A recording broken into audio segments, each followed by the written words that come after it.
자, 엄근진 기자와 함께하는 대유잼 뉴스, 주택 청약 자격에 대해서 계속해서 알아보고 있는데요. 지난 시간에 이어서 이번 시간에는 민영주택의 1순위와 2순위 자격에 대해서 정리를 해보겠습니다. 지난 시간에 국민주택이 뭔지 알아보고 그 다음에 국민주택에서 1순위 자격을 받으려면 어떤 조건을 충족해야 되는지 살펴봤죠. 이번 시간에는 민영주택이 뭐고 민영주택에서 1순위 자격을 받으려면 어떻게 해야 되는지, 그리고 민영주택은 어떤 기준으로 당첨자를 선정하는지 이런 것들을 살펴보겠습니다.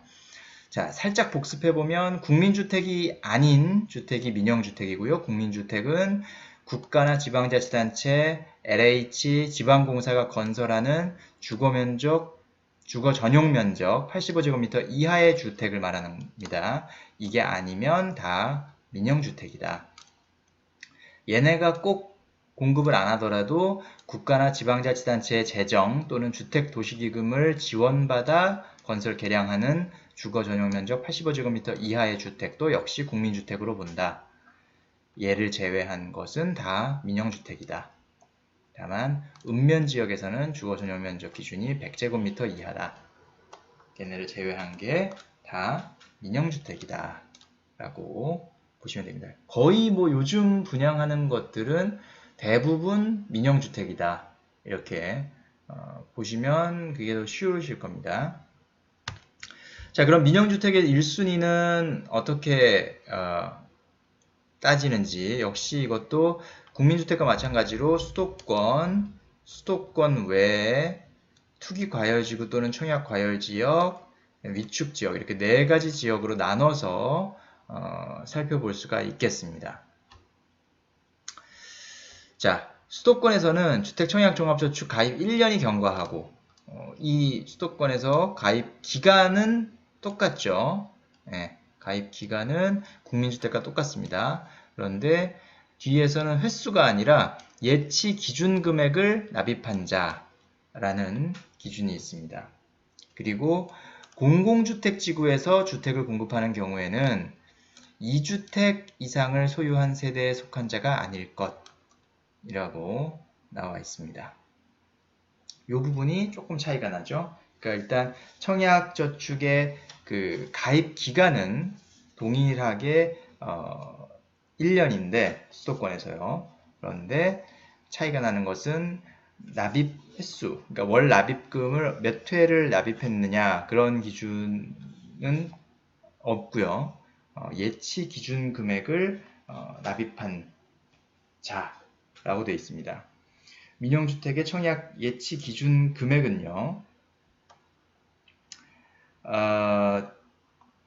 일단 85제곱미터 이하 같은 경우는 특별시 및 부산광역시의 경우는 300만원. 그리고 그러니까 서울에서는 최소, 서울이나 부산 같은 경우는 최소 아무리 작은 평수를 하더라도 300만원은 납입을 했어야 된다 라는 기준이 있는 것이죠. 그리고 역시 이 경우도 청약 과열이 우려되는 경우에는 시도지사의 재량으로 이 가입 기간이 2년 이상으로 그 기간을 강화할 수 있다 라는 규정이 있습니다. 수도권 외라면 역시 가입 기간은 6개월이 넘어야 되고요. 역시 이 경우도 예치 기준 금액을 납입한 자라고 되어 있습니다. 뭐 특별시나 광역시를 제외한 지역에서는 예를 들어서 서울특별시도 아니고 부산광역시도 아니고 그냥 일반 그냥 시다. 그런 경우에는 85제곱미터 이하인 경우 200만원은 예치를 해야 1순위가 된다 라고 보시면 되겠습니다. 역시 수도권 외에서도 시도지사가 청약 과열이 우려되는 그런 단지나 지역의 경우에는 그 기간을 1순위 자격 기간을 12개월로 연장할 수 있습니다. 자, 투기과열지구 또는 청약과열지역의 경우에는 일단 가입 2년이 경과하고 또 예치 기준금액을 납입한 자여야 되는데 2주택 이상 소유하지 않은 세대의 세대주이면서 세대원 전원이 과거 5년 이내에 다른 주택에 당첨되지 않은 자. 그러니까 이 말은 뭐냐면, 자, 일단 기본적으로 민영주택에 대해서는 1주택자도 1순위가 될 수 있다는 얘기죠. 그죠? 예, 2주택 이상만 아니면 1주택자도 1순위를 받을 수 있다. 그러니까 갈아타기가 가능하다라는 겁니다. 청약저축 가입 2년이 경과하고 예치 기준금액을 납입한 자여야 되는데 2주택 이상 소유하지 않은 세대의 세대주, 1주택 세대의 세대주면 가능하고요.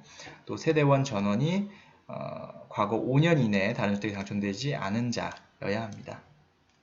다만 이제 이 경우에는 그 뒤에서 살펴보겠지만 청약 가점제에서 무주택 기간 점수가 상당히 낮겠죠. 예, 그 부분은 어쩔 수 없지만 어쨌든 1순위 자격은 받을 수 있다라는 거고요. 위축 지역에서는 가입 1개월이 지났으면 되고 예치 기준 금액을 납입했으면 됩니다. 그러니까 뭐 기간에 대한 기준은 동일하다고 보고 그 횟수에 대한 기준은 이제 국민주택은 횟수에 대한 기준이 추가로 붙었지만 민영주택에서는 예치 기준 금액에 대한 그 조건이 있다라는 부분을 살펴보셔야 되겠고 그 다음에 이 예치 기준 금액을 주택 청약 종합저축 경우에는 입주자 모집 공고일 당일에 예치금을 내가 추가로 맞춰서 기준에 맞춰서 넣어도 인정이 됩니다. 그런데 기존의 청약저축, 청약예금, 청약부금은 입주자 모집 공고일 하루 전에 맞춰놔야 인정이 된다는 사실, 이 부분은 꼭 알아두셔야 되겠습니다. 자, 2순위는 그럼 뭐냐? 주택 청약 종합저축 가입한 자로서 1순위가 아닌 자, 아까 이제 기간을 못 채웠거나 아니면 예치 그 기준 금액을 못 채웠거나 이런 사람들은 이제 1순위가 아닌 2순위에 해당이 되겠죠.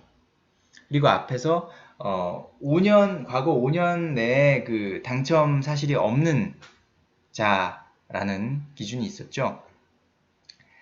그 당첨이라는 기준은 계약 포기한 경우도 포함이 됩니다. 그러니까 청약을 내가 신청했는데 당첨이 됐다.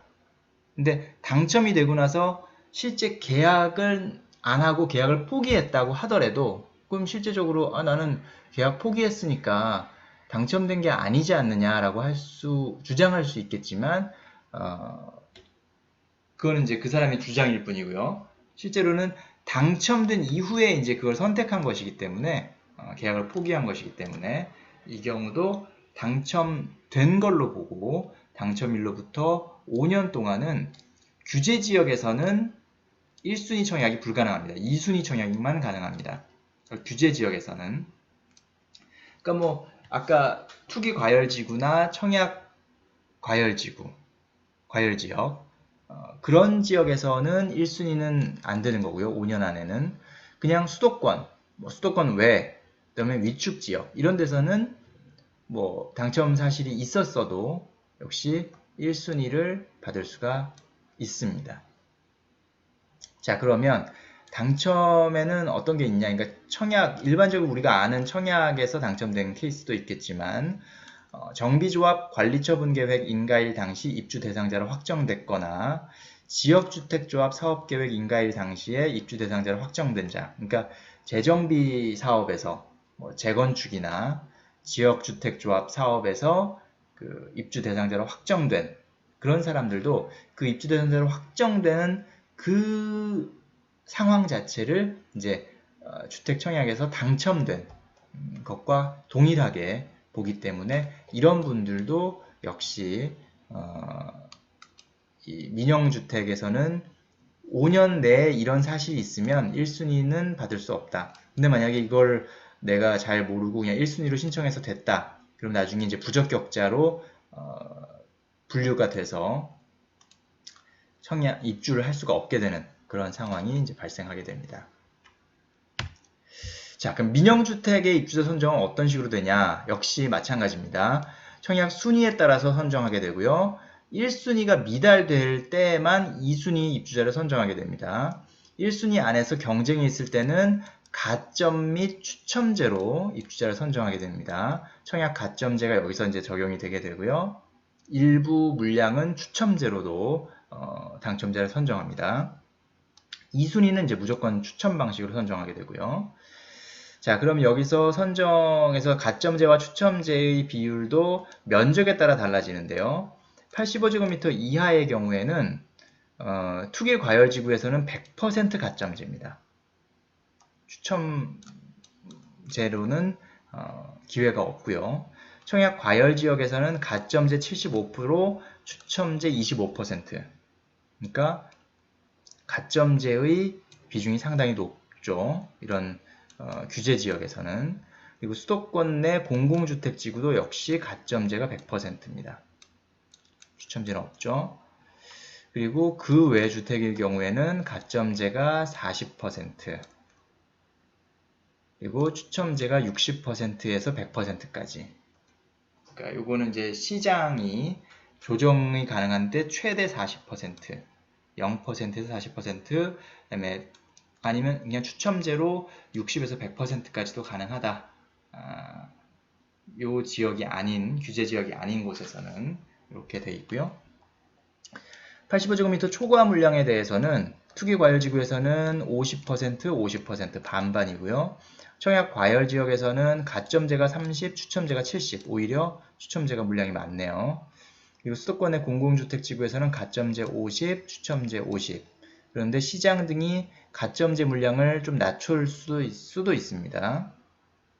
그러니까 85제곱미터 이하는 무주택 기간도 오래되고 부양가족 수도 많고 청약저축 가입 기간이 긴 사람들한테 확실하게 좀 더 우선권을 많이 주겠다는 그런 의지가 담겨 있고, 85제곱미터 초과의 경우에는 반대로, 그러니까 85제곱미터 이하에서 이렇게 가점제 비중이 늘린 만큼 거꾸로 85제곱미터 초과 물량에 대해서만큼은 추첨제를 조금 더 늘릴 수 있는 그런 여지를 뒀다. 다만 85제곱미터 초과 공공건설 임대주택의 경우에는 가점제 100%로 해야 되고요. 이런 게 해당도 안 되는 그 외 주택에서는 추첨제로 100%를 해야 된다 라고 되어 있습니다. 자, 주택 소유 여부에 따른 추첨제 당첨자 선정 기준.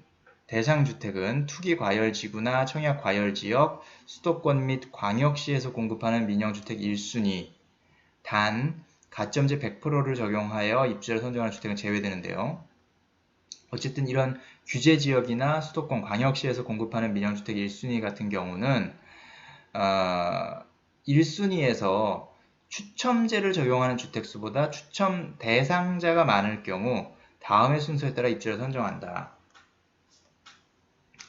일단 추첨으로 공급되는 주택수의 75%를 무주택 세대에게 속한 자에게 우선 공급하고요. 그러니까 추첨제가 어쨌든 적용이 되는 물량이 생겼을 때 어쨌든 그 주택 수보다 이제 추첨을 해야 될 대상자가 많은 경우에는 추첨으로 공급되는 주택 수의 75%를 무주택 세대주에 속한 자에게 우선 공급하게 되고, 나머지 주택, 그러니까 여기에서 공급하고 남은 주택은 또 무주택 세대에 속한 자, 그리고 1주택을 소유한 세대에 속한 자에게 우선 공급한다.